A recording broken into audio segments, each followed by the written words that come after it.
Something like k into आई over d या x इस्तेमाल किया, मैंने कल भी उसको इस्तेमाल किया, वो फिर मुझे कहता है BIL sin theta. BIL sin theta law number 2 में से कहीं निकलता है, ठीक है राइट। वापस आप सवाल की तरफ लेकर आए, मुझे बताएं सेकंड लॉ क्या है। Between the coils of a long solenoid, between the turns या coils, उसको coil कहते हैं, कर्ल कहते हैं या coil कहते हैं, between the coils of a long solenoid, between the coils of a long solenoid, when a current passes through it, when a current passes through it, between the coils of a long solenoid, when क्या, when a current passes through it, when a current passes through it। इसके लिए अगर आप मुझसे drawing बनवाना चाहते हैं तो मैं आपको ड्राइंग बनवा देता हूं।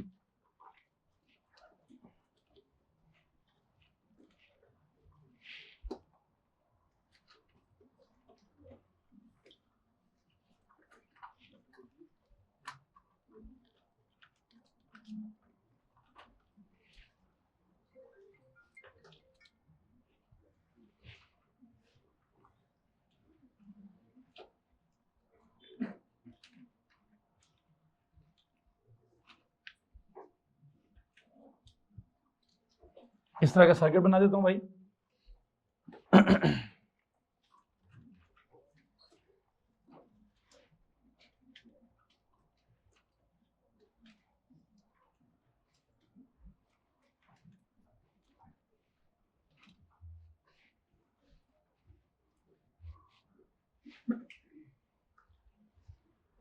आई होप आपको एक कॉइल समझ आ रही होगी।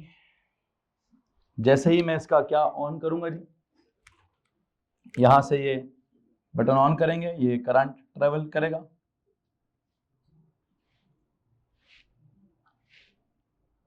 ये गया पीछे से जाके ये गया, फिर वहां से जाके ये करंट जा रहा है जी।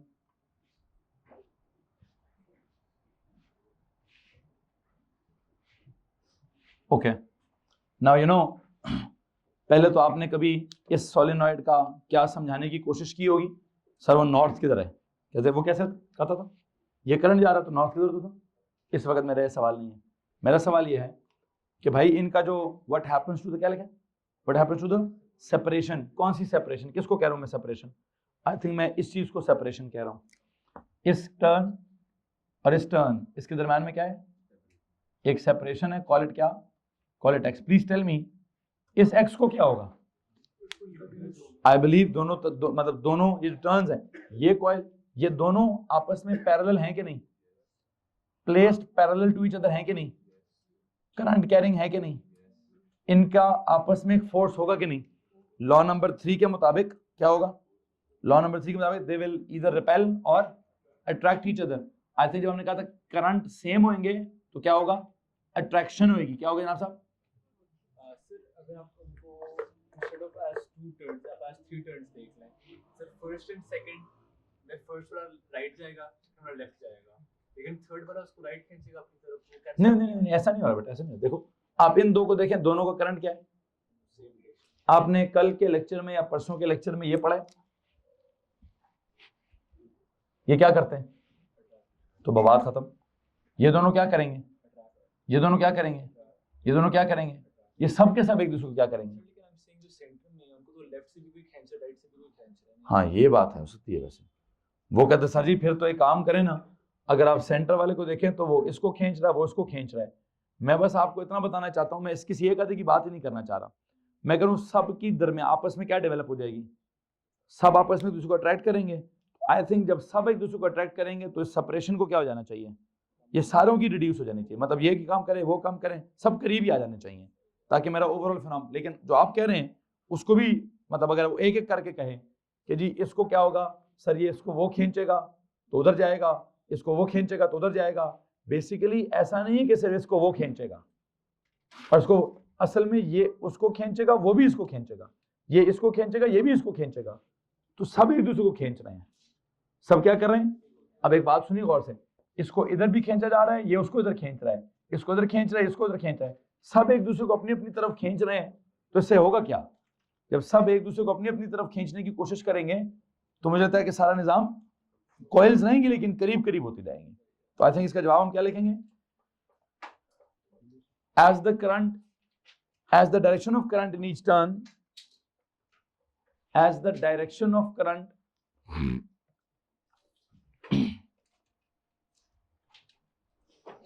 as the direction of current in each turn of the coil, as the direction of current in each turn of the coil is in the same direction, is in the same direction, is in the same direction. So what? So there is a force of attraction between the turns of the coil. So there is a force of attraction. So there is a force of attraction between the turns of the coils, between the turns slash coils of a solenoid, between the turns या coils of a solenoid.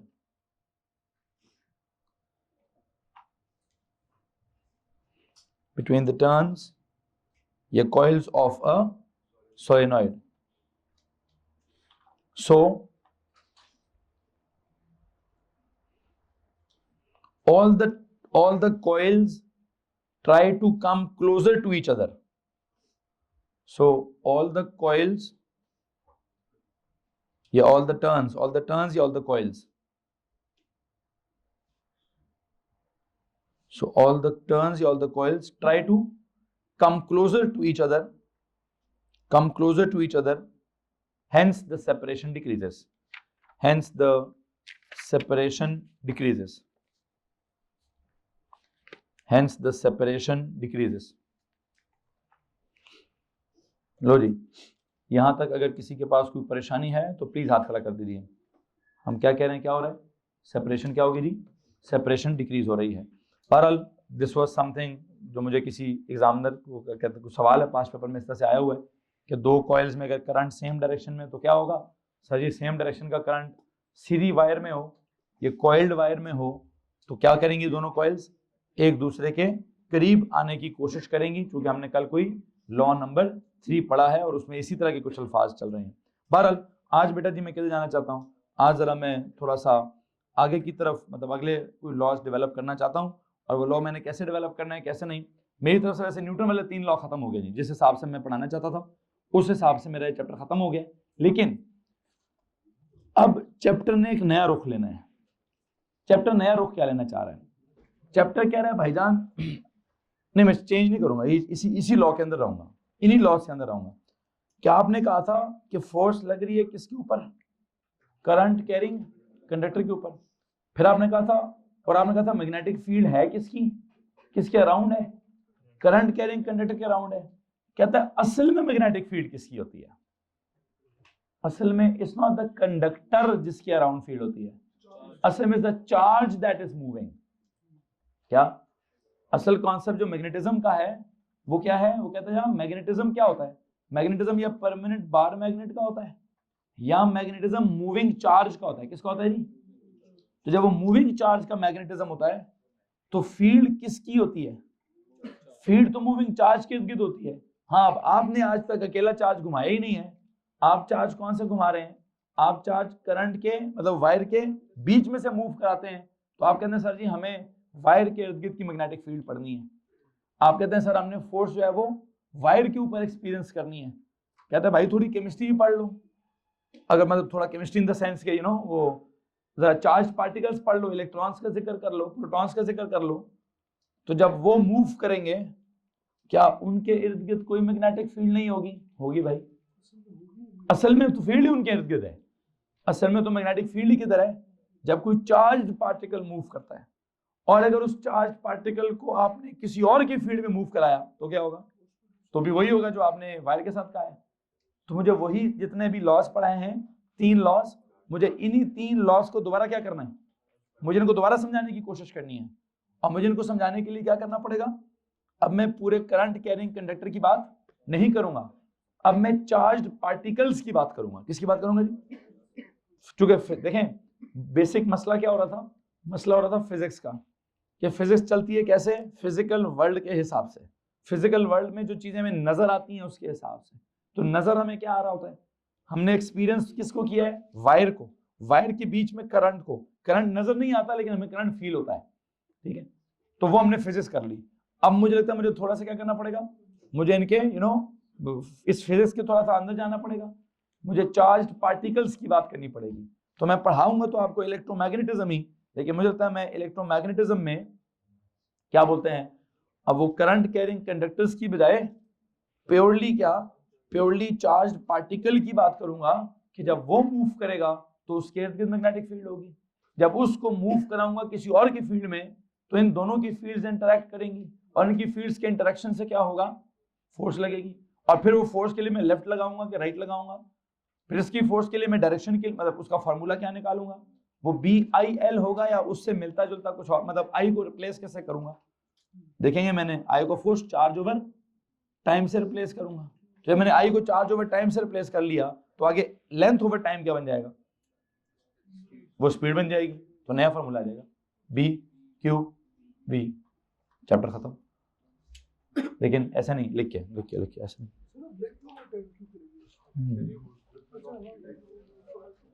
एक काम करें जी, जिस page पर है उस page को खत्म करें, अगले पेज पर जाएं,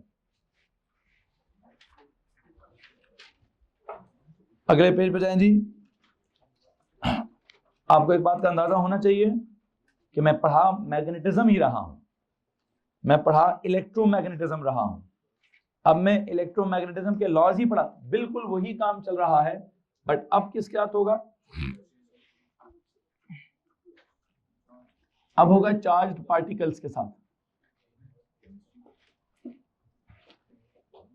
दैट कैन बी या तो पॉजिटिव या नेगेटिव, दैट कैन बी या तो प्रोटॉन्स, या बल्कि एक काम करूंगा प्रोटॉन्स इलेक्ट्रॉन्स नहीं कहूंगा। फैजान साहब कहते हैं सर केमिस्ट्री पढ़ा रहे हैं, नहीं भाई मैं नहीं पढ़ा रहा, मैं फिजिक्स ही पढ़ा रहा हूं। मैं चार्ज पार्टिकल्स में से पॉजिटिव चार्ज पार्टिकल और नेगेटिव चार्ज पार्टिकल की बात करूंगा। आप में से जिसने केमिस्ट्री पढ़ी है वो उसको प्रोटॉन समझ ले या उसको इलेक्ट्रॉन समझ ले, मैं तो प्रोटॉन इलेक्ट्रॉन का नाम अभी नहीं लेना चाहता। मैंने आपने इलेक्ट्रिकल फिजिक्स में चार्ज पार्टिकल पढ़ा था ना, लेकिन वो था स्टेशनरी चार्ज पार्टिकल। क्या था जनाब साहब, आपने स्टेशनरी चार्ज पार्टिकल के इर्द गिर्द कौन सी फील्ड पढ़ी थी, इलेक्ट्रिकल फील्ड पढ़ी थी। क्या पढ़ा था जनाब साहब, तो आपने जो चार्ज पार्टिकल्स पढ़े हैं, आपकी इत्तला के लिए अर्ज है कि अगर मैं यहां से कहूं जी मेरा टॉपिक चार्ज पार्टिकल है, और चार्ज पार्टिकल में दो बातें हैं, चार्ज पार्टिकल्स एट रेस्ट हो सकते हैं या चार्ज पार्टिकल्स मूविंग हो सकते हैं। ये जब चार्ज पार्टिकल्स एट रेस्ट होते हैं तो इनके इर्द गिर्द सिर्फ क्या होता है, ओनली वन फील्ड। कौन सी वाली, देयर इज ओनली एन हाँ एक हो सकता है ग्रेविटेशनल भी हो सकती है, उनके मास की वजह से ग्रेविटी, लेकिन मैं अभी ग्रेविटी से बिल्कुल बाहर हूं, यहाँ मैं इलेक्ट्रिसिटी पढ़ा रहा हूँ, यहाँ मैं मैग्नेटिज्म पढ़ा रहा हूँ, यहाँ मैं इलेक्ट्रोमैग्नेटिज्म पढ़ा रहा हूँ, तो मैं या इलेक्ट्रिकल बातें करूंगा या मैग्नेटिक बातें करूंगा। तो when they are at rest what happens, there is only an electrical field around it। और ये आपने पढ़ा हुआ है इस चैप्टर में, 2-3 चैप्टर्स पीछे पढ़ा हुआ है आपने इलेक्ट्रिकल फील्ड में, या उसको ओ लेवल में पता है इसको क्या कहते थे, आई थिंक ओ लेवल में इसको कहते हैं electrostatics.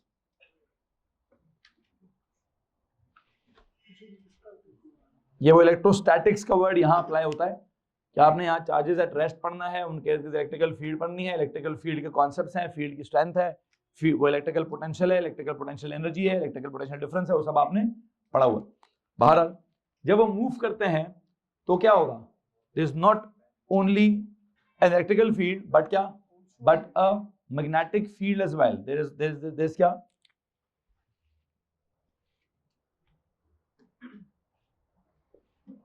There is not just electrical field around it but also क्या, but also a magnetic field around it। there is not just electrical field around it, but also there is not just an electrical field around it, but also a magnetic field around it. इस निजाम को क्या कहते हैं? या तो current of electricity या क्या electromagnetism. क्या कहेंगे जी इसको? अब या तो कहते हैं, पिछले किसी चैप्टर में आपने उसको क्या कहा होगा? Current of electricity. और करंट ऑफ इलेक्ट्रिसिटी का एक कौन सा इफेक्ट? उसका एक मैग्नेटिक इफेक्ट होता है, तो उसको क्या कह दीजिए? इसको सर जी मैग्नेटिज्म, इलेक्ट्रोमैग्नेटिज्म भी कह सकते हैं। करंट ऑफ इलेक्ट्रिसिटी कह दीजिए, या आई वुड, बल्कि नहीं, करंट ऑफ इलेक्ट्रिसिटी बहुत ऑर्डिनरी वर्ड है। उधर इलेक्ट्रोस्टैटिक्स लिखा है ना, यहां इलेक्ट्रोमैग्नेटिज्म लिखना है। इलेक्ट्रोस्टैटिक्स, इलेक्ट्रोकाइनेटिक्स, यस, इलेक्ट्रो क्या? इलेक्ट्रोकाइनेटिक्स का एक होता है क्या? इलेक्ट्रोमैग्नेटिज्म। वो अंग्रेजी है भाई, जो दिल में आए लिख दो यार, जो दिल में आए। मैं पहले करंट ऑफ इलेक्ट्रिसिटी क्यों लिख रहा था? करंट का मतलब क्या होता है? मूवमेंट चल रही है ना, तो करंट ऑफ इलेक्ट्रिसिटी या इलेक्ट्रॉन्स या current of electrons, electro charges, they call it current of electricity. और इसके साथ क्या एसोसिएटेड है? एक मैग्नेटिज्म है, तो इसलिए दे कॉल इट क्या? इलेक्ट्रोमैग्नेटिज्म। और ये जो आपने कहा there is a magnetic field around it, इसको क्या कहते हैं? Law number 1। लॉ नंबर क्या? लॉ नंबर 1 है जी। आपने पहले क्या पढ़ा? देयर इज ऑलवेज अ क्या? मैग्नेटिक फील्ड अराउंड क्या? Around current carrying. तो उसमें से क्या करूं? There is always a magnetic field around moving charge. किसी को मसला इस बात से? तो लिखें जी जनाब साहब लॉ नंबर 1। दोबारा वही जो लॉ आपने पहले पढ़ा था, उसी लॉ का मैं दोबारा लिखवाना चाह रहा हूं। और वही लॉ जब आप दोबारा लिखेंगे तो क्या हो जाएगा? साइंसदान का तो नाम ही नहीं लिखा था बेटा, मैंने साइंसदान का तब नाम ही नहीं लिखा था, ठीक है, लिखते लिखते रह गया था, बोला था बस, ठीक है जी। तो क्या किया जनाब जी? साइंसदान को भी डिस्कस नहीं कर रहे, ठीक है, आपको डिस्कस किया था तब थोड़ा सा, ठीक है, आप दोबारा चाहते हैं आपको डिस्कस करूं, ठीक है। क्या बात होती है जी? लॉ नंबर 1, ये वही 3 लॉ पढ़ाऊंगा जो मैंने पहले पढ़ाया था बच्चों। पहले करंट कैरिंग कंडक्टर के साथ था, तो अब वही लॉ क्या है? देयर इज ऑलवेज क्या? ठीक है, there is always a magnetic field, there is always a magnetic field around क्या? Around a moving charge. There is always a magnetic field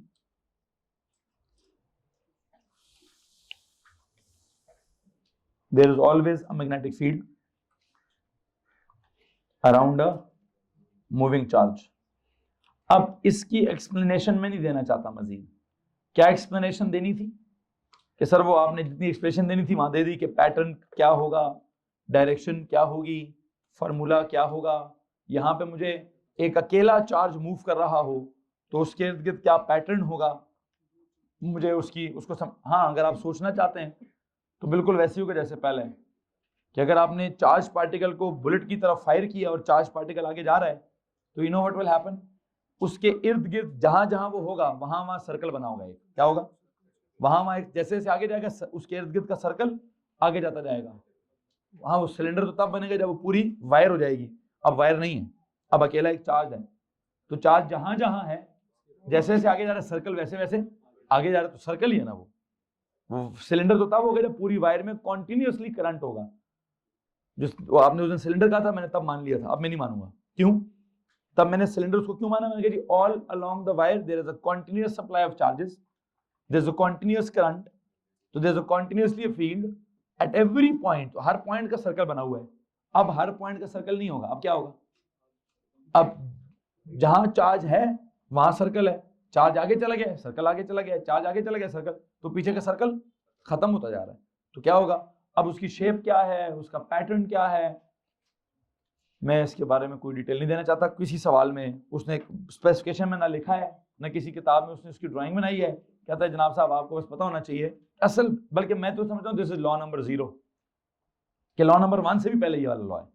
कौन से वाला? कि बेसिक तो बात ये वाली है, इसकी वजह से आपका लॉ नंबर 1 था। तो मैं उसी को कह रहा हूं, मैं उसी लॉ नंबर 1 को रेफर कर रहा हूं जहां पे हमने कहा there is always a magnetic field around a current carrying conductor. तो उस करंट कैरिंग कंडक्टर में खास चीज क्या थी? चार्जेस थे। चार्जेस की क्या? उसकी मूवमेंट थी, तो करंट, वो कंडक्टर था कि नहीं था, उसने करंट को जाने की इजाजत दी कि नहीं दी। अगर वो चार्ज हवा में भी जा रहा होता, चार्ज अगर किसी एम्प्टी स्पेस में भी ट्रेवल कर रहा होता, तो उस चार्ज का असल एट्रीब्यूट है क्या, उसके इर्द गिर्द होता है क्या, मैग्नेटिज्म। तो बेसिकली उस पार्टिकल का, हर पार्टिकल का कुछ ना कुछ क्या होता है, मास होता है। हर पार्टिकल का कुछ ना कुछ क्या होता है, चार्ज होता है। हर पार्टिकल का कुछ ना कुछ क्या होता है, मैग्नेटिज्म भी होता है। हाँ, ओ लेवल वाले बच्चों को क्या कहते हैं, define matter. What is matter? Anything that has mass and occupies space. अब अगर आपसे वो पूछा जाए व्हाट इज मैटर, तो आप कहोगे सर जी मैटर का तो बहुत कुछ होता है। It's anything that has mass, it can have, if due to its mass it can have gravity, या ग्रेविटी का पूरा chapter. It can have a charge, due to its charge it can have a पूरे का पूरा electricity वाला section. It can have a magnetism if it is charged and is moving. Charge beyond, then it will have magnetism around it, and there will be a full whole section of magnetism around it. ठीक है? And if it is inside the nucleus, then there will be something known as nuclear physics. So basically ये तो matter ही है। अब छोटा सा बच्चा matter के बारे में कहता है जी मास एंड वॉल्यूम, बहुत हुआ तो डेंसिटी या वेट। बड़ा बच्चा क्या कहता है, कहता है सर जी I can't define matter. Matter समझाने के लिए ओ लेवल भी करना पड़ेगा, एएस भी करना पड़ेगा, ए2 भी करनी पड़ेगी, तब जाके कहीं समझ आएगा कि मैटर होता क्या है, कि मैटर का क्या क्या होता है। और वो भी क्या होगा, सर मैटर को पूरा समझना है तो फिजिक्स के साथ साथ केमिस्ट्री भी पढ़नी पड़ेगी, है जी। फिजिक्स आपको मैटर के एक्सटर्नल एट्रीब्यूट्स समझाएगा, केमिस्ट्री आपको मैटर का इंटरनल कोई ना कोई कॉम्पोजिशन समझाएगा, तब जाके पूरे का पूरा हमें मैटर समझ आएगा। Do you get this? So basically जी सर नेगेटिव एंड पॉजिटिव से फर्क पड़ता है? पड़ेगा जी, चार्ज की फील्ड के वो सर्कल पे फर्क पड़ेगा। शेप पे क्यों फर्क पड़ेगा? नहीं, शेप पे तो नहीं फर्क पड़ना चाहिए। वो डायरेक्ट सर्कल की, सर्कल यूं है कि जैसे वो करंट यूं जा रहा है कि करंट यूं जा रहा है, करंट यूं जा रहा है कि करंट यूं, वो सर्कल कॉन्सेंट्रिक इस तरह से होगा या इस तरह का होगा, आई थिंक इससे फर्क पड़ सकता है। और मैं समझता हूं कि जब आप करेंगे ना, क्या बोलते हैं, आपने जो ये राइट हैंड का ग्रिप रूल पढ़ा है, प्लीज टेल मी किस किस्म के करंट के लिए पढ़ा है? कन्वेंशनल के लिए। तो इसका मतलब अगर उसने कहा कि पॉजिटिव चार्ज मूव कर रहा है, क्या मूव कर रहा है, तो उसका सर्कल बनाओ। मैं कहूँ पॉजिटिव चार्ज ऊपर जा रहा है तो उसका सर्कल यूं जा रहा होगा, राइट हैंड ग्रिप रूल लगाऊंगा। लेकिन अगर उसने कहा नहीं, एक्चुअल करंट था, एक्चुअल मतलब इलेक्ट्रॉन जा रहा है, तो क्या करूंगा मैं, उस पर वही राइट हैंड का ग्रिप रूल में इधर की बजाय इधर कर दूंगा। यूं जा रहा होगा तो सर्कल ऐसे बनेंगे। समझ आ रही कि नहीं आ रही? कहेगा नहीं वो। ये वह टॉपिक है जिसमें चार्ज की मूवमेंट के दौरान चार्ज के इर्द गिर्द फील्ड का सर्कल नहीं ड्रॉ कराता। सर्कल किसका ड्रॉ कराता है? पूरा करंट। कहता है मैं पूरी वायर बना के दूंगा तुम्हें, उस वायर के इर्द गिर्द तुम सर्कल बना के दे देना। ठीक है? किसी भी मूविंग चीज नहीं, चार्ज्ड चीज। मतलब पता चला सर मैं भागूंगा तो मेरे इर्द भी मैग्नेटिक फील्ड होगी। ठीक है भाई, किसी भी चीज की बात नहीं हो रही, उस चीज के साथ क्या होना चाहिए, चार्ज एसोसिएटेड होना चाहिए। हाँ, अब वो आपकी सरफेस पर चार्ज है और आप अपने चार्ज को मूव करेंगे तो yes there will be magnetic field around you. ठीक है, बहरहाल तो क्या चल रहा है, मैथ तो अच्छा अच्छा मैं पता क्या क्यों कहते हैं anything that has mass and occupies space, क्योंकि मास सबका होता है। Mass, every matter has a mass, every matter has a volume. ठीक है, एज फार एज मैटर का चार्ज इज कंसर्न्ड, होता है सब में, किसी का कैंसिल हो जाता है, किसी का रह जाता है। ठीक है, मतलब चार्ज आपके अंदर भी है, millions of billions of trillions of charges हैं आपके अंदर भी, लेकिन वो क्या है, क्या पता वो कैंसिल है, जितना पॉजिटिव है उतना ही नेगेटिव है। ठीक है, इसी तरह लेकिन अगर हम कहें जी किसी ऑब्जेक्ट का चार्ज रह गया, उसका कैंसिल नहीं हुआ, कुछ ना कुछ ओवरऑल पॉजिटिव या कुछ ना कुछ ओवरऑल नेगेटिव है, तो क्या होगा, तो जब वो चलेगा तो भाई के मैग्नेटिक फील्ड भी होगी। किसी को मसला इस बात से समझ आ रहा है कि नहीं आ रहा? तो कहने का मतलब ये है, मैं लॉ नंबर 1 में इतनी लिखवाऊंगा, बाकी वही कहानी है जो पुरानी है।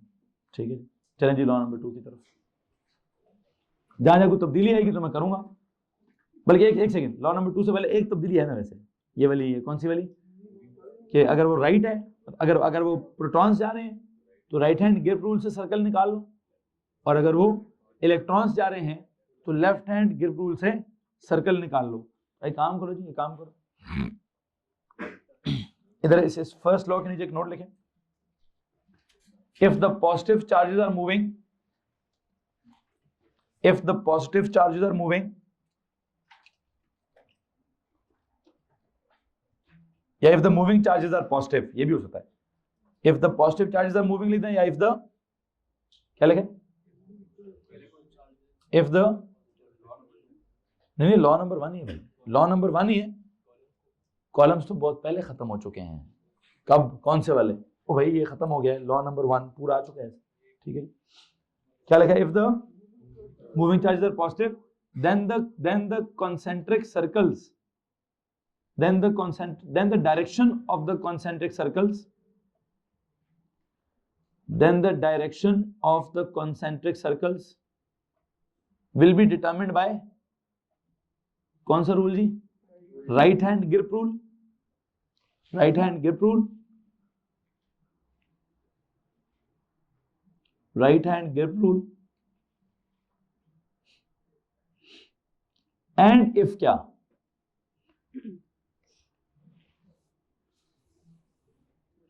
And if the moving charges are negative, पहले क्या लिखा है?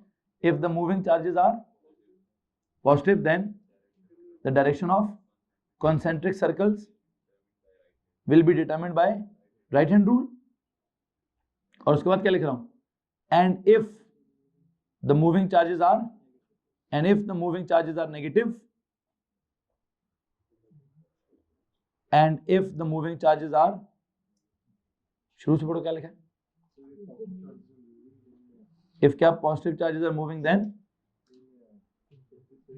नहीं जो लिखा है वो पढ़ो, शुरू से पढ़ो। If,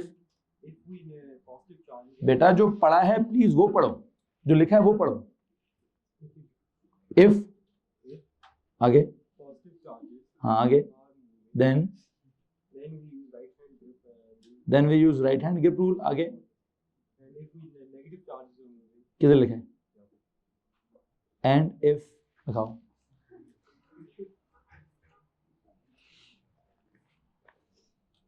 If positive charges are moving, then we use right hand grip rule for direction of magnetic field. And if negative charges are moving, then left hand grip rule। असल में ठीक है, वो अपने लफ्जों में लिख रहा है, सही कर रहा है, सही कर रहा है सर। वैसे मैं उसको देख देख के लिख रहा हूँ तो मेरे जुमले आगे पीछे हो रहे हैं कि मैं कुछ और सीक्वेंस बोल रहा था। मैंने क्या लिखा था? कॉन्सेप्ट सही लिख रहा है, कॉन्सेप्ट सही लिख रहा है भाई तू। मैं इसलिए परेशान हो गया, मैं वो देख देख के लिख रहा हूँ। मैंने कहा मैं तो कुछ और लिख रहा हूँ। मैंने क्या लिखा है? If the moving charges are positive, उसने लिखा है if the positive charges are moving, सही लिखा है ना? सेम बात है, सेम बात है, मैं कंफ्यूज हो रहा था। If the moving charges are positive then the direction of concentric circles will be determined by right hand grip rule, and if the moving charges are negative then the direction of concentric circles shall be determined by left hand rule, left hand grip rule। याद, not that Fleming वाला, Fleming वाला नहीं, कौन सा वाला? Left hand, ये वाला नहीं, ये वाला, ये दसा था, अब इस पर आ जाएगा। ठीक, फिर मैं काम करूंगा, जब मैं उधर जाऊंगा ना सेकेंड लॉ पर, वहां भी क्या करूंगा? वहां कहूंगा पहले अगर पॉजिटिव चार्ज मूव करे तो फ्लेमिंग्स का लेफ्ट हैंड रूल इस्तेमाल होगा, और अगर राइट, अगर वो इलेक्ट्रॉन्स ट्रेवल हुए तो मैं उधर भी क्या करूंगा? उधर पे मैं राइट पर आ जाऊंगा। ठीक है, उधर लेफ्ट से, इधर मैं राइट से लेफ्ट पे गया हूं, फिर वहां पे मैं लेफ्ट से, देखते हैं क्या होता है। यहां तक किसी को परेशानी है तो हाथ खड़ा करें। दोबारा लिखें जी लॉ नंबर 2। अब आ गया लॉ नंबर 2। पहले लॉज अप्लाई हो रहे थे करंट्स पर, अब लॉज अप्लाई हो रहे हैं चार्जेस पर। क्या लिखूं? क्या है लॉ नंबर 2 है क्या वैसे आपका? A force is experienced by, अब क्या लिखूं? A force is experienced by a moving charge when placed, तो नहीं होगा। व्हेन इट इज मूविंग क्या? परपेंडिकुलर टू क्या? An external magnetic. तो लिखे जी a force is experienced by a charge particle, a force is experienced by a charged particle, a force is experienced by a charged particle when क्या? When it is moving perpendicularly, when it is moving perpendicularly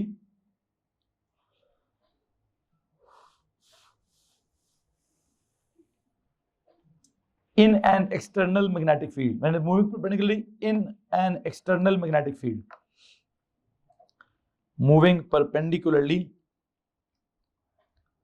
in an external magnetic field। इसमें किसी को परेशानी है जी? जब आपने ये law पहले भी तो पढ़ा हुआ है, पहले कितने कॉलम्स बनाए थे आपने?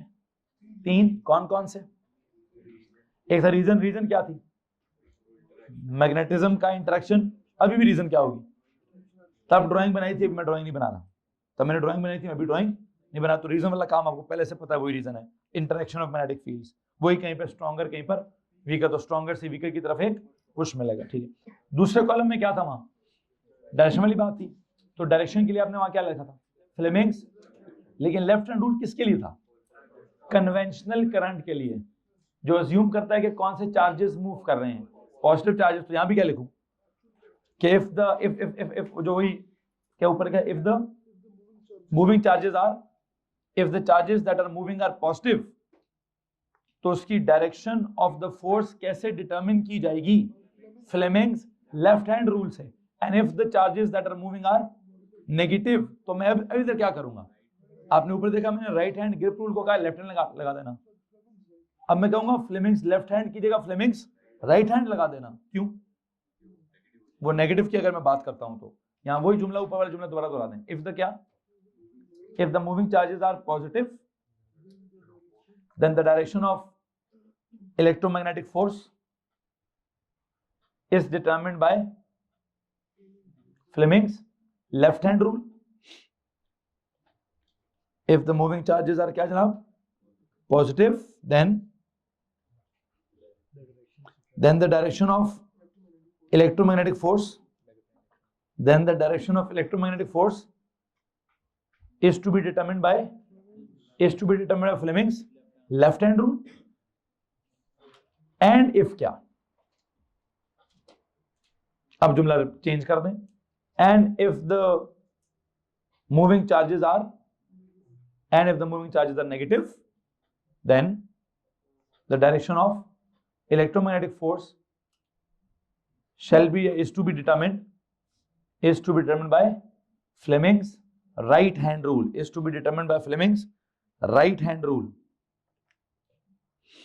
Is to be determined by Fleming's right hand rule. यहां तक अगर किसी के पास कोई परेशानी है तो प्लीज हाथ खड़ा कर दीजिए। It is to be determined by Fleming's. अच्छा, अब मुझे उंगली बनानी, कोई नहीं, आपको पता। अच्छा, एक और चीज रह गई है, बल्कि मैं यहां पर ना ड्राइंग बनाना चाहता हूं। मैं यहां पर एक आधी ड्राइंग समझाना चाहता हूं, और यहां जो मैंने ड्राइंग समझानी है वो जरा प्लीज सुन लीजिए कि मैंने क्या ड्राइंग समझानी है और क्या नहीं समझानी। आई थिंक, बल्कि नहीं, ड्राइंग से पहले मैं फॉर्मूला चेंज कर लूं, फिर मैं ड्राइंग पे जाता हूं। पहले मैं फॉर्मूला चेंज कर लूं, फिर ड्राइंग। मुझे बात बताएं, एक तो लेफ्ट को राइट, राइट को लेफ्ट करेंगे। एक और चीज भी चेंज करनी है मैंने, मैं वो फॉर्मूला बता रहा था आपको। पहले क्या फॉर्मूला था? BIL sin theta. अभी फोर्स का फॉर्मूला क्या होगा? मैंने थोड़ी देर पहले कहा था, आई की जगह क्या करूंगा?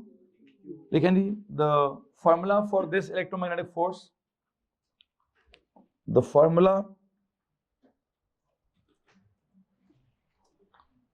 for this electromagnetic force, the formula for this electromagnetic force is क्या? पहले इलेक्ट्रोमैग्नेटिक फोर्स का फॉर्मूला था BIL sin थीटा। अब मैं चूंकि I की बात नहीं कर रहा, मैं चार्ज की बात कर रहा हूं, charge over T into L into sine theta. अब वो जो इधर इस फॉर्मूले में लेंथ है, लेंथ जो कि ट्रेवल करेगा कौन? चार्ज। तो जो लेंथ चार्ज ने पहले करंट के अंदर मतलब पहले वायर में ट्रेवल करनी थी, अब उसने वो लेंथ किधर ट्रेवल करनी है? स्पेस में ट्रेवल करनी है। तो जो लेंथ उसने ट्रेवल करनी है विद रिस्पेक्ट टू क्या करनी है? टाइम करनी है। तो अगर आप उसको लेंथ को टाइम से डिवाइड करेंगे तो क्या आ जाएगा? आई थिंक वो v आ जाएगा। तो फोर्स का फॉर्मूला क्या बनेगा? BQV sin theta. ये लो जी, ये फॉर्मूला। वहां आई डोंट नो, मैंने प्रोपोर्शनैलिटी से लिखा था कि फील्ड ज्यादा होगी तो फोर्स ज्यादा होगी, करंट ज्यादा होगा तो फोर्स ज्यादा होगी, लेंथ। तो वहां मैंने प्रोपोर्शनैलिटी, चलो एक प्रोपोर्शनैलिटी से आ गया, दूसरा उसी में से ड्राइव कर लिया। और यहां से भी प्रोपोर्शनैलिटी साबित होती है। क्या प्रोपोर्शनैलिटी साबित होती है?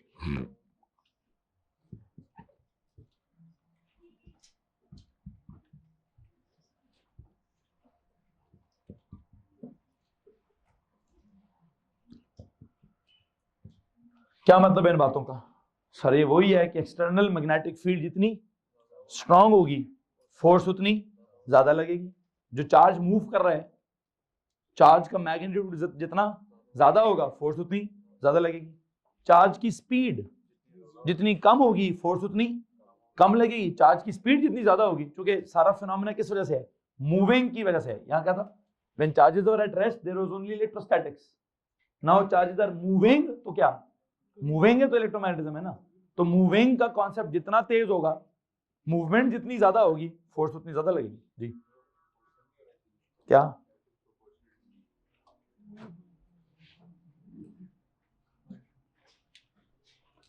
F is proportional to V, ठीक है। सो क्या हुआ, proportional to B, proportional to Q, proportional to V, proportional to क्या।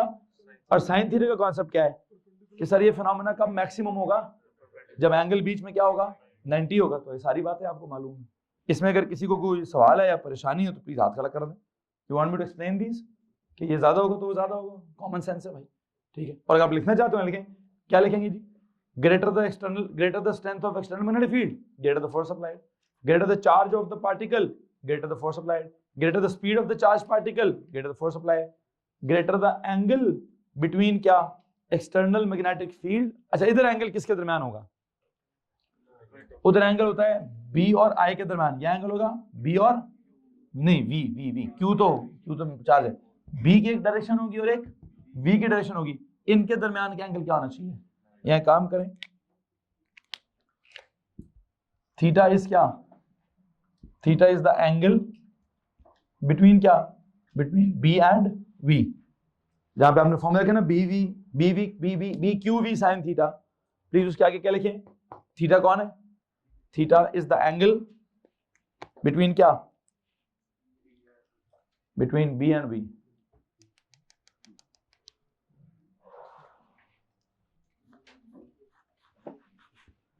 लो जी, यहां तक अगर किसी के पास कोई परेशानी है तो प्लीज हाथ खड़ा कर दीजिए। एनीवन जनाब साहब, नो, ओके। तो मैंने लॉ नंबर 2 की बात कर ली, स्टेटमेंट सुना दी, स्टेटमेंट में फॉर्मूले में क्या तब्दीली है वो बता दिया, फिर डायरेक्शन ऑफ द फोर्स कैसे निकालनी है, मतलब फोर्स का मैग्नीट्यूड इस फॉर्मूले से निकलेगा, फोर्स की डायरेक्शन फ्लेमिंग्स लेफ्ट या राइट से निकलेगी। लेफ्ट से कब निकलेगी, जब पॉजिटिव चार्ज होगा। राइट से कब निकलेगी, जब क्या होगा, जब नेगेटिव एक्चुअल चार्ज की बात आ जाएगी। आई होप आपको समझ आ रहा है कि मैं पहले राइट हैंड ग्रिप रूल था फॉर कन्वेंशनल, फॉर पॉजिटिव, उधर जब नेगेटिव आया तो मैंने कहा राइट को लेफ्ट कर दो, ठीक है। अच्छा अब यहां for conventional it is left hand rule, मैंने कहा इधर अगर एक्चुअल आ गया तो क्या कर दो, वो राइट हैंड रूल कर दो, राइट को लेफ्ट कर देंगे, लेफ्ट को राइट कर देंगे, इसमें किसी को परेशानी है जी। सो अब मैं क्या करना चाहता हूं, अब मैं वो जो पहले ड्राइंग बनाना चाहता था, मैं उस ड्राइंग में डायरेक्शन दिखाऊंगा, और मैंने डायरेक्शन के बाद भी कुछ समझाने की कोशिश करनी है। एक काम करते हैं जी, इस पूरी सिचुएशन के लिए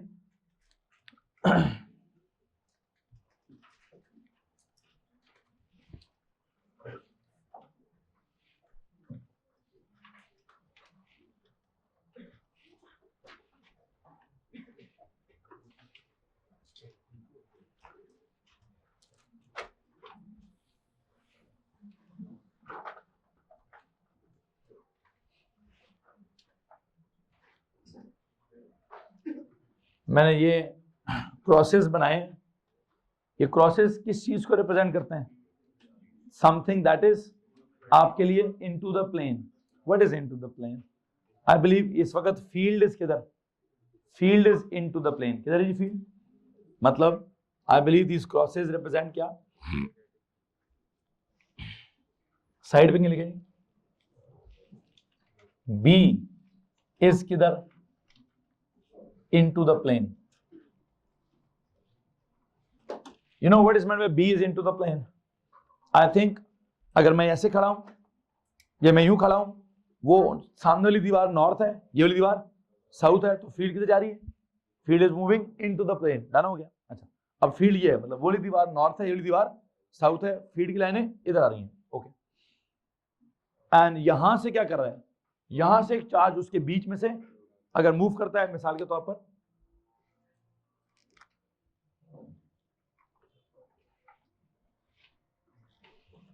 एक में चार्ज यहां से मूव करवाता हूं,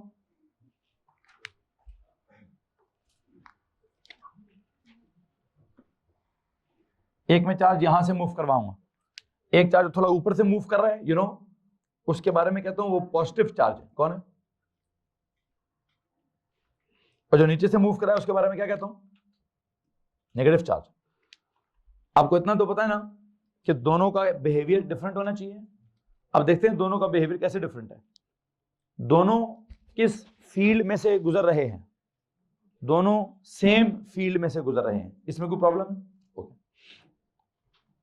दोनों की स्पीड क्या है? सपोज करते हैं दोनों की स्पीड सेम है। दोनों का चार्ज क्या है? चार्ज का मैग्नीट्यूड भी क्या है? सेम है।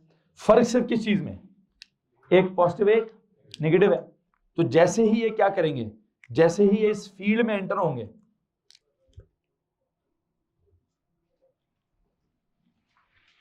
जाना तो इनको बिल्कुल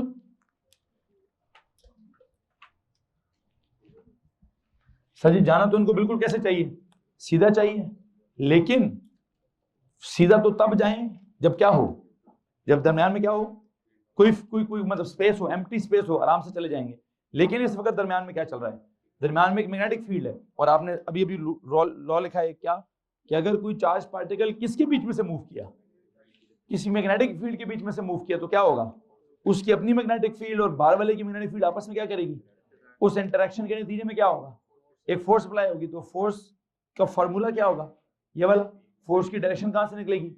या लेफ्ट से, या फ्लेमिंग के लेफ्ट, या फ्लेमिंग के, अच्छा ये लेफ्ट किस पे लगाना है?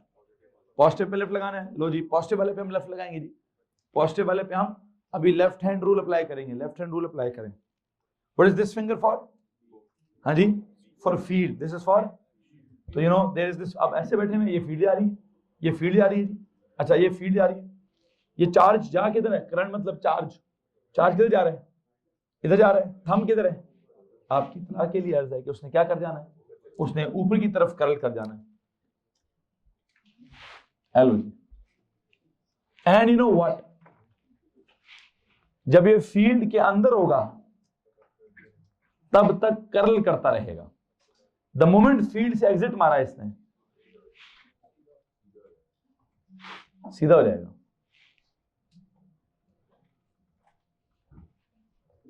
यहां पे जाकर क्या करेंगे जी? एक टेंजेंट सा लगा दिया मैंने।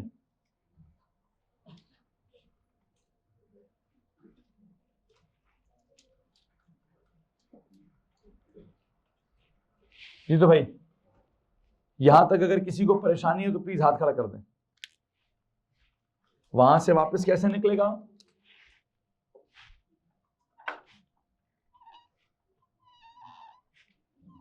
यहां there is no curvature now, यहां से बिल्कुल सीधा निकलेगा। लेकिन आपने एंटर उधर कराया, एग्जिट उधर से हो रहा है। आप चेक कर सकते हैं, एंटर आपने किधर कराया? एंट्री आपने इसकी इधर दिलवाई है,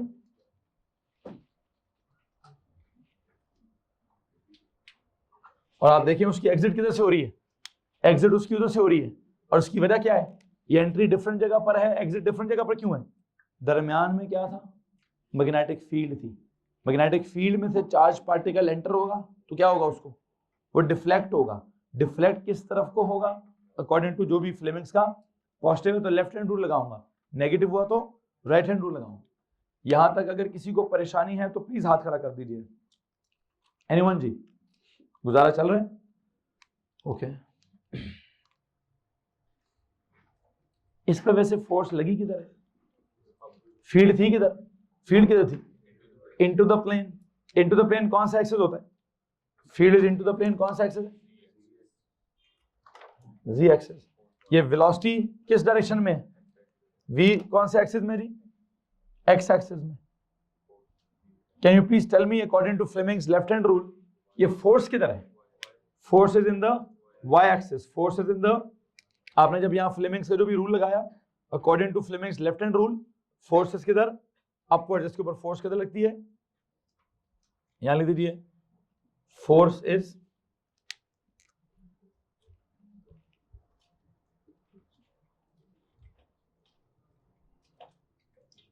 इसको अपवर्ड्स कहूं या क्या कहूं?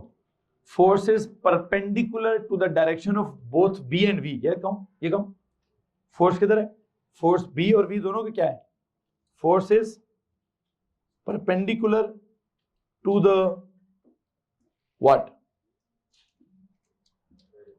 Direction of B and V. यहां से कुछ याद आ रहा है कि जब फोर्स डायरेक्शन ऑफ मोशन के परपेंडिकुलर हो तो वो फोर्स लीनियर होती है कि सेंट्रीपिटल होती है? तो आपकी इतला के लिए अर्ज ये है, here comes your chapter number 1 once again, कि जनाब साहब ये फोर्स जो है वो perpendicular to the direction of V है, तो इसने चार्ज्ड पार्टिकल की स्पीड चेंज नहीं करनी, इसने चार्ज पार्टिकल की वेलोसिटी का मैग्नीट्यूड चेंज नहीं करना, इसने चार्ज पार्टिकल की वेलोसिटी की डायरेक्शन चेंज करनी है। और अगर इसने डायरेक्शन चेंज करनी है तो ये लीनियर फोर्स नहीं है, ये कौन सी है? ये सेंट्रीपिटल फोर्स है। और इस फोर्स को बी की वी को इक्वल्स टू एम ए नहीं करना, इसको equals to M V square over R करना है, ये इसको equals to M R omega square करना है, ये इसको एम इंटू वी इंटू, कुछ याद आ रहा है भाई कि नहीं आ रहा है? ये किया है हमने कहीं ना कहीं, पहले चैप्टर में कहीं ड्राइंग बनी हुई है आपके, कहाँ पे बनी हुई है? केस नंबर, ओके सर जी, हमने पहला चैप्टर खोल लिया है। पहले चैप्टर में हमने कहीं कहा है सिचुएशन नंबर 7 किस चीज की? Circular motion of a charged particle when it is moving perpendicularly in a magnetic field that experiences a perpendicular force. कुछ लिखा है वहां पे, वो सारा दोबारा लिखवाऊंगा अभी, वो सारा दोबारा लिखवाएंगे जी। So you know what is happening. अच्छा इधर जाते हैं अभी, इसके बाद क्या होगा इसको भी जरा ड्राइंग मुकम्मल कर लो। ये कौन सा जी? ठीक है ठीक है, क्या बात हो रही है जी यहाँ पे? हाँ अच्छा, ये नेगेटिव है। नेगेटिव की डायरेक्शन के लिए हमने कहा था फ्लेमिंग्स का लेफ्ट नहीं राइट हैंड रूल लगेगा। लो जी देयर यू गो, ये फील्ड जा रही है अंदर, चार्ज किधर जा रहा है? उस तरफ। थंब किधर है? थंब इस नीचे की तरफ। फील्ड किधर जा रही है? Into the page. चार्ज किधर जा रहा है? चार्ज उस तरफ जा रहा है, उस तरफ जा रहा है। थंब मेरा किधर है? नीचे की तरफ है। तो अकॉर्डिंग टू फ्लेमिंग्स क्या? According to Fleming's right hand rule. अब क्या करूं? Why this right hand rule? So the charge is not conventional, the charge is not positive, it is negative. तो I'll change the hand. तो क्या होगा? क्या करूं जब?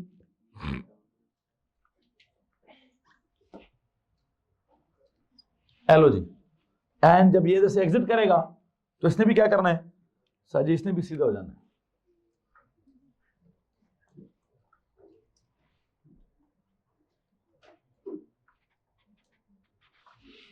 खैर बहरहाल यहां तक अगर किसी के पास कोई परेशानी है तो प्लीज हाथ खड़ा करें।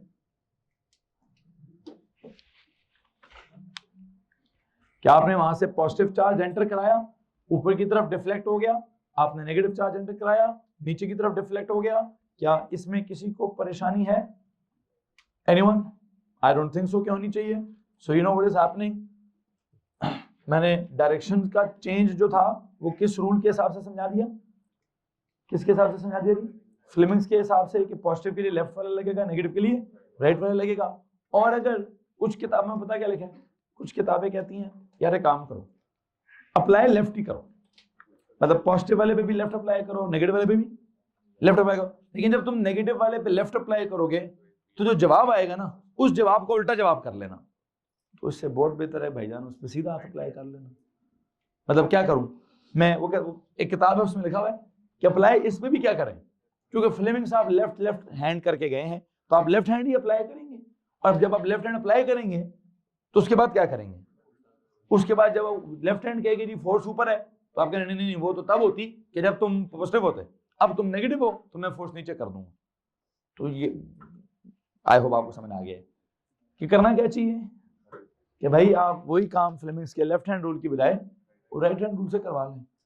जब आप राइट हैंड ग्रिप रूल को लेफ्ट कर सकते हैं तो फ्लेमिंग के लेफ्ट हैंड रूल को फ्लेमिंग का राइट हैंड रूल क्यों नहीं कर सकते? कर सकते जनाब साहब, मेरी तरफ से तो कर सकते हैं। ठीक है जी, क्यों कर सकते हैं? बिकॉज पॉजिटिव चार्ज के लिए लेफ्ट ही होगा और नेगेटिव चार्ज के लिए राइट हैंड का रूल लगेगा। आप में से किसी के पास कोई सवाल है तो प्लीज हाथ खड़ा कर दीजिए। अब जो मैं अगली बात कराना चाहता हूं, वो आपको मालूम है कि मैंने फोर्स का क्या दिया है? Force is perpendicular to the direction of B and. तो अगर वो force perpendicular to the direction of V है तो आपकी इतला के लिए अर्ज है कि ऐसी फोर्स को क्या कहते हैं? लीनियर नहीं, सेंट्रीपिटल कहते हैं। तो the force behaves as centripetal not as linear. मैं यहां पे क्या जुमला लिखवाना चाहता हूं? द इलेक्ट्रोमैग्नेटिक फोर्स, इस वजह से ये जो भी फोर्स है, कौन सी फोर्स है जी? इलेक्ट्रोमैग्नेटिक है ना। उसी के जुमले की कंटिन्यूएशन में एक जुमला उधर लिखवा दिया, किधर लिखवा देता हूं, इधर क्या लिखवाऊं? द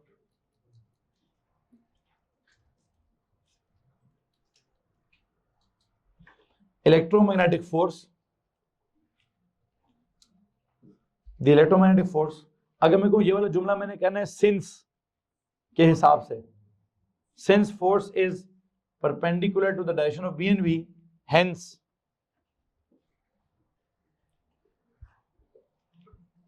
यहां का नोट में अगर उसी के साथ कनेक्ट करूं कि since force is perpendicular to the direction of B and we,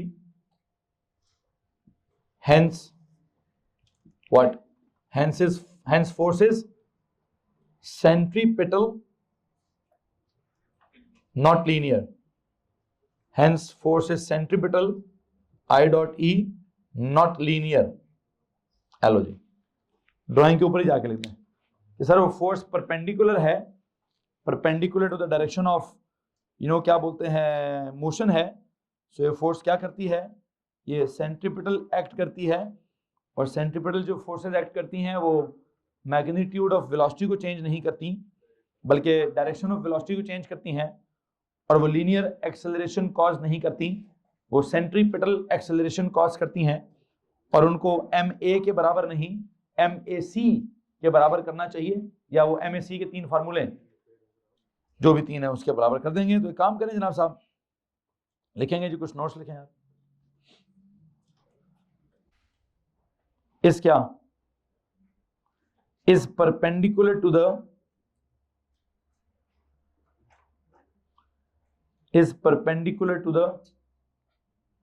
direction of motion, since the direction of electromagnetic force is perpendicular to the direction of motion, so what?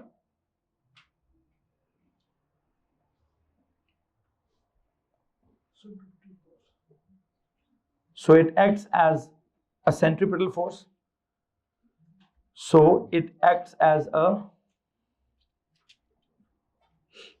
centripetal force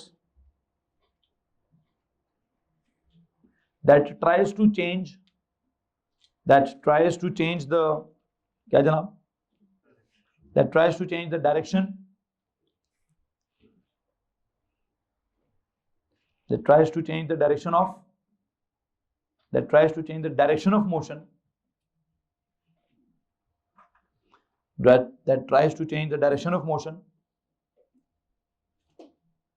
bracket में लिखिए, not the magnitude of speed, not the magnitude of velocity,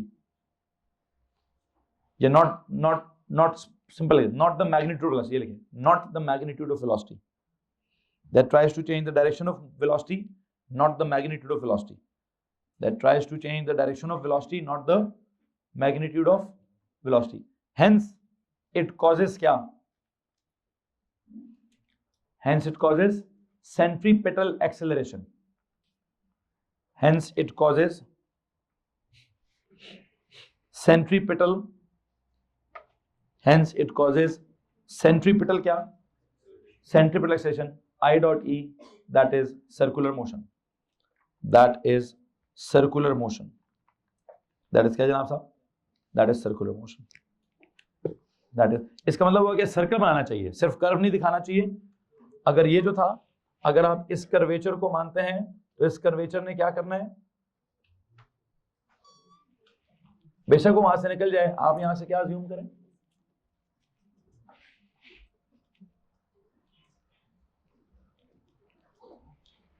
हो जा रहा है जी circle आपका, इस तरह का सर्कल बना ले यहां पे, और अगर आप इधर भी बनाना चाहते हैं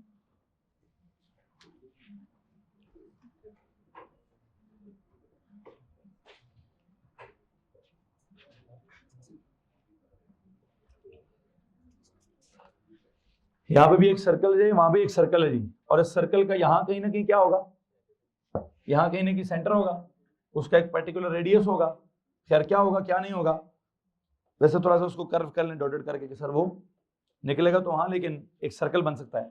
और अगर सर्कल बन जाता है, अगर मेरे को फील्ड का स्पेस इतना बड़ा है, फील्ड की स्पेस इतनी बड़ी है कि वो यहाँ से घूमता घूमता घूमता बाहर निकलने के बजाय उसी स्पेस के अंदर ही क्या कर जाता है, उसी स्पेस के अंदर ही गोल गोल घूमने लग जाता है। आई थिंक क्या होगा, वहां पे जाकर क्या फॉर्मूला अप्लाई होगा। अभी तो आपने फॉर्मूला BQV बनाया ना, अब मैं इस BQV को किसके इक्वेट करने लगा हूँ। रिमेंबर बहुत सारे वो ग्रेविटी के चैप्टर में तो हमेशा क्या करते थे, GMM/d² equals to mv² mv²/r करके हम इक्वेट करते थे। ऐसे निकलता क्या, पोटेंशियल। रिमेंबर ग्रेविटेशनल पोटेंशियल का फॉर्मूला निकलता होता था वहां से। खैर अब किसका फॉर्मूला निकलेगा किसका नहीं, आई थिंक यहाँ पे जाके लिखिए, इन दिस सिचुएशन जो आपकी इलेक्ट्रोमैग्नेटिक फोर्स है, फोर्स की नेचर इलेक्ट्रोमैग्नेटिक है, लेकिन उसका काम क्या है, नेचर उसकी इलेक्ट्रोमैग्नेटिक है, काम उसका सेंट्रीपिटल है। आई होप आपको समझ आ रहा होगा, इलेक्ट्रोमैग्नेटिक होना is nature, what is it, ये उसकी नेचर है। सेंट्रीपिटल होना इज इट्स एक्शन, मतलब उसका काम है ये। इलेक्ट्रोमैग्नेटिक क्या है उसकी, कि जनाब वो इलेक्ट्रिसिटी या मैग्नेटिज्म के कुछ असूलों की वजह से फोर्स डेवलप हो गई है। अब उसका मकसद क्या है उस फोर्स का, उसका काम क्या है, उस फोर्स ने करना क्या है। यहाँ नेचर लिखी हुई है, ये उसका काम लिखा हुआ है।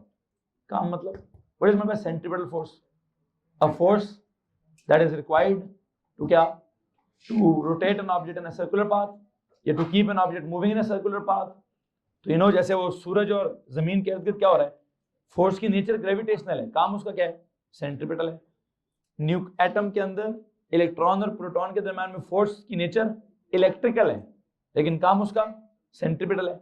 यहां पर भी फोर्स की नेचर क्या है, इलेक्ट्रोमैग्नेटिक है, लेकिन काम उसका सेंट्रीपिटल है। क्या करूं,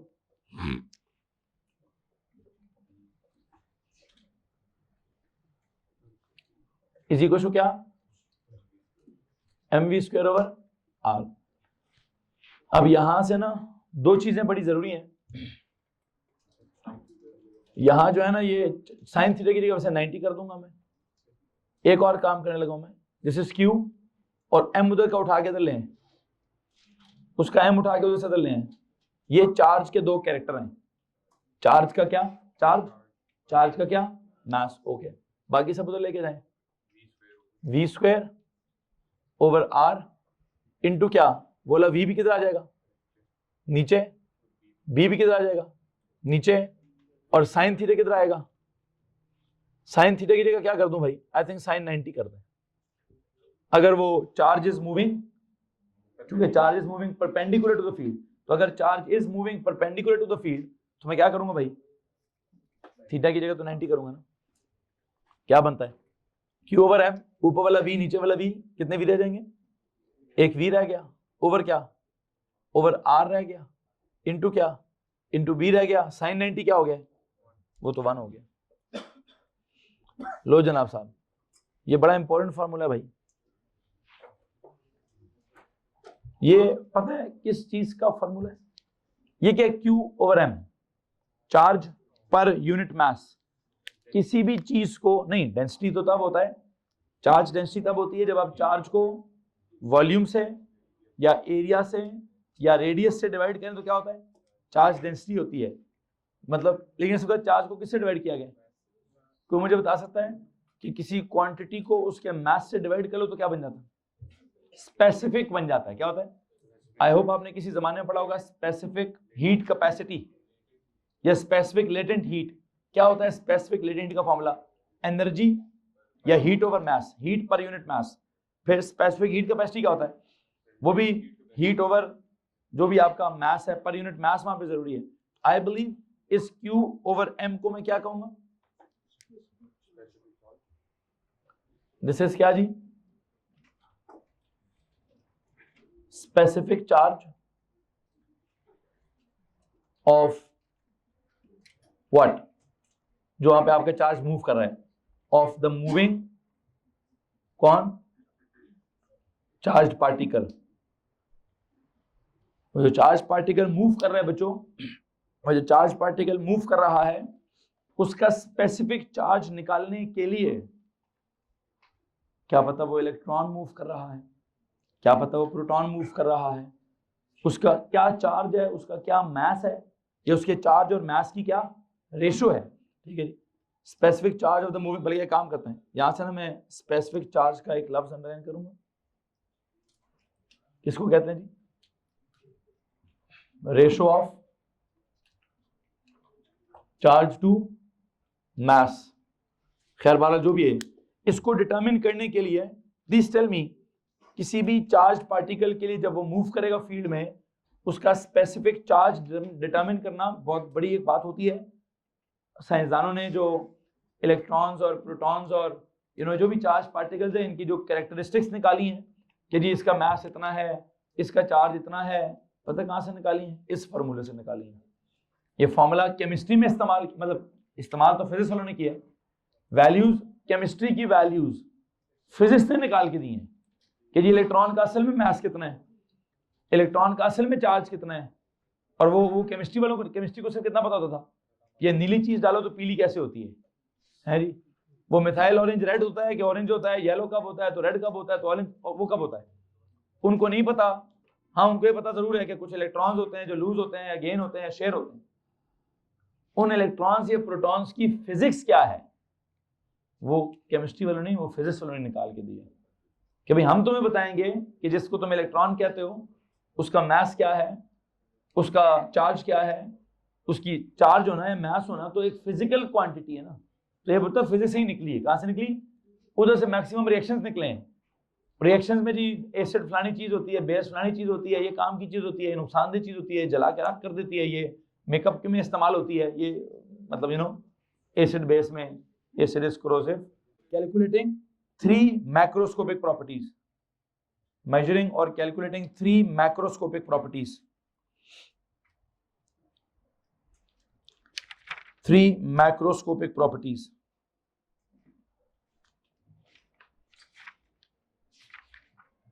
Number 1, बस 3 1 2 3 करके लिखना है। अब ऐसे ऐसे करके लिख लें या 1 2 3 ऐसे करके लिख लें, देख लें। नंबर 1 क्या निकालें जी? Number 1, speed of the charged particle. Number 1 is speed of the charged particle.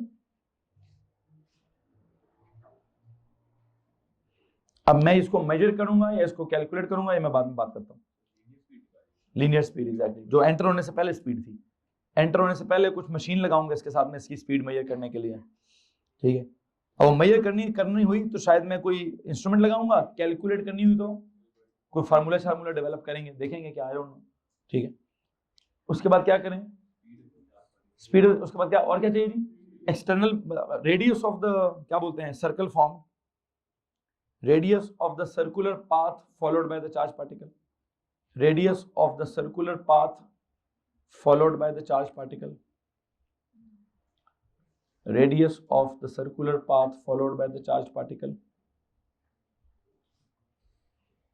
And strength of external magnetic field. तीसरा नंबर पर क्या? External magnetic field strength. External magnetic field strength.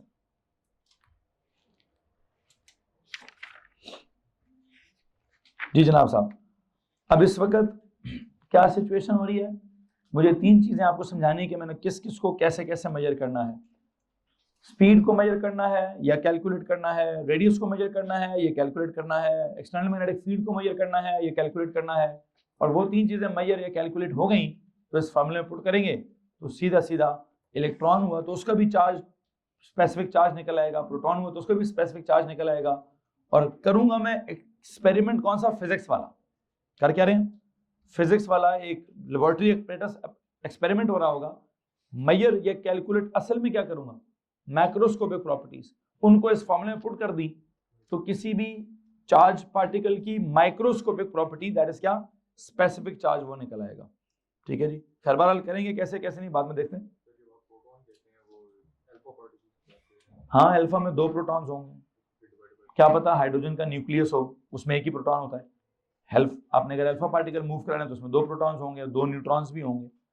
आपने बीटा पार्ट, अब move क्या हो रहा है क्या नहीं हो रहा तो बात की बात है, मैं प्रॉपर्ली इसका सवाल डिजाइन कर लूंगा बाद में। अभी फिलहाल जस्ट थियोरेटिकली अंडरस्टैंड करिए कि जनाब साहब ये जो फॉर्मूला डिजाइन हुआ है ये कोई बड़ा वेला किस्म का फॉर्मूला नहीं है, ये फिजिक्स का और केमिस्ट्री का बड़ा इंपॉर्टेंट फॉर्मूला डिजाइन हुआ है। इससे क्या निकल रहा है? एक तरफ आ गया माइक्रोस्कोपिक प्रॉपर्टीज, दूसरी तरफ क्या है? मैक्रोस्कोपिक फिनोमेना है। चार्ज और mass of a electron it's very very microscopic, 10 की पावर पता नहीं कितनी, -16 है, -27 या -31 में होता है। और इस तरफ बी और आर और वी, इनका सीन क्या है सर? बी तो एक्सटर्नल फील्ड आराम से मेजर हो जाएगी, आर तो सर्कल बनेगा, दिख जाएगा, ठीक है, छोटा सर्कल बनाने के बड़ा सर्कल बनाना है, ठीक है। वी जो है वो देख लेंगे किस स्पीड से एंट्री कराई है, वो स्पीड कैसे एंटर हुई है कैसे नहीं हुई है, वो हमने ही इलेक्ट्रॉन या प्रोटॉन को एंटर किया होगा ना, तो देख लेंगे कि इलेक्ट्रॉन प्रोटॉन हमने कैसे एंटर किया है कैसे नहीं किया। आई थिंक मैं फिजिक्स के लेक्चर को यहाँ पे आज इख्तिताम करना चाहूंगा।